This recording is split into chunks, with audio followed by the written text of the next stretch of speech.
Hello guys, thanks again for tuning into the channel. This is your man Salom X, and I'm going to take you through how I went about the 3-second animation video that you just saw. Yes, the very one you just saw. So I'm going to take you through how I went about the process. So I started by planning the shots. First I did some layouts, okay? And then I started roughing out the animation and how it's going to look like. Well, it's not too planned an animation, but the focus of this particular project is to show you how the stages I go through to get a finished product, okay, which is the products you saw, okay? So there are some cleanups, some roughs that are going to be deleted and all that at the end and all that, just to get the key reason for the project done, which is to tell a particular story, okay, in as much as we are focusing on the process. So as you can see, I'm currently just adjusting the character just to be able to tell that very story. Currently using the lasso tool, yeah, to actually project the animation right now.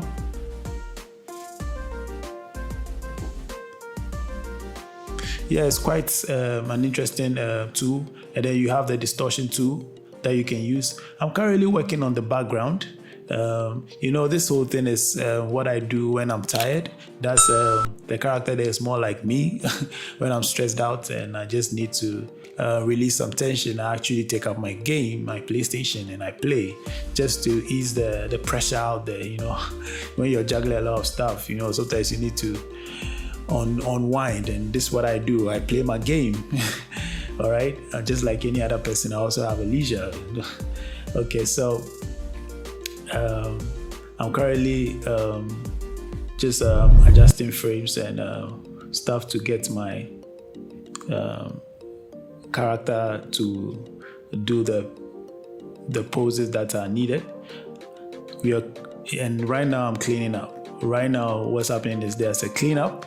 The character is being cleaned up so that the lines are more refined. It's not gonna be rough because this is gonna go for screens now, so you have to clean up. So that's what cleanup is all about. Yeah. And then right now we are doing the coloring, as the title insinuates, or as written out there,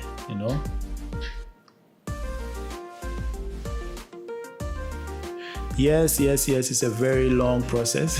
Yes, kind of tedious process, but this is a very short video, like about 7 minutes, which you can just finish right now and just get a rough idea of what exactly goes into creating even a 3-second animation. As I said, this particular video took me about 2 hours to create, and this is about 3 seconds. Okay, and there are some things that's not even added to it, so you can imagine how long a 30 seconds or a 1 minute video actually takes. Okay, it's no joke.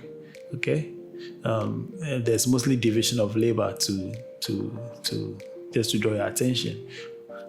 Currently I think I'm just doing the coloring, just coloring the lips and then the tongues and those other facial features.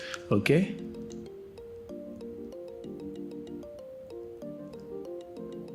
Yeah, and if you're new to this channel, then again, kindly subscribe, like, and share so that we can send these projects to many that need the information and then want to become animators and want to find ways to actually freshen up their skill set or tighten up their skill set. Yeah, so let's share, okay, so that we can send a message out there. Yeah, so the character here is still being colored, and we have jumped to the next level, which is lighting. Lighting is very, very important, my friends. It's very important you get your animations lighted. You have to do the lighting, because lighting creates mood. Without the lighting, you wouldn't feel any. You wouldn't be able to feel the environment that the character is being placed in. So when you're doing short films and full features and all that, it's very important for you to also take note of your lighting, because without that you wouldn't be able to project yourself into the environment or the mood that the character is in. because moods tell a lot, okay, and lighting is what creates mood, okay. So try and do more learning into lighting when you're an animator or a lightning artist, okay, or a colorist. It's very important you take note of that. Well, he's enjoying his game just like what I do when I'm stressed out. Play my video game and just unwind, clear my mind. Yeah. He's currently doing feather coloring. I am doing the coloring, not him. All right, so as you see, what's happening right now is that there are so many tries on the background color to use to create a mood. There was red, there was blue, there was indigo, there was whatever, violet, there was so much. I think I settled on this very one. I was able to identify with it, okay, in relation to the setting I wanted the character to be in, okay. So I did some extra lights, like spotlight. Those are spotlights. Okay, spotlights create those kind of rays and those kind of visual look.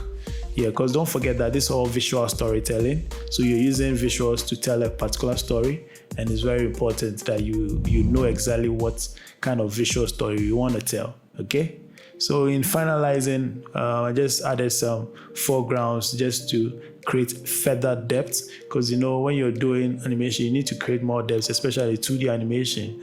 You know, the more you juxtapose objects in front of each other would let the viewer or your customers or whoever you want to sell that visual to understand and better appreciate the depth in the scene. Okay, so things don't really look flat, though it's 2D. It doesn't really it doesn't make it look too flat. Okay, it's very important you do that.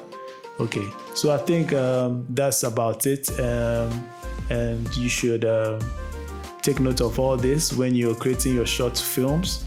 This is just a gist of what happens and the process that we undertake, okay, or most animators undertake or studios undertake, okay.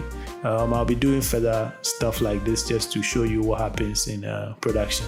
Okay, all right, thanks guys, so enjoy. Bye for now.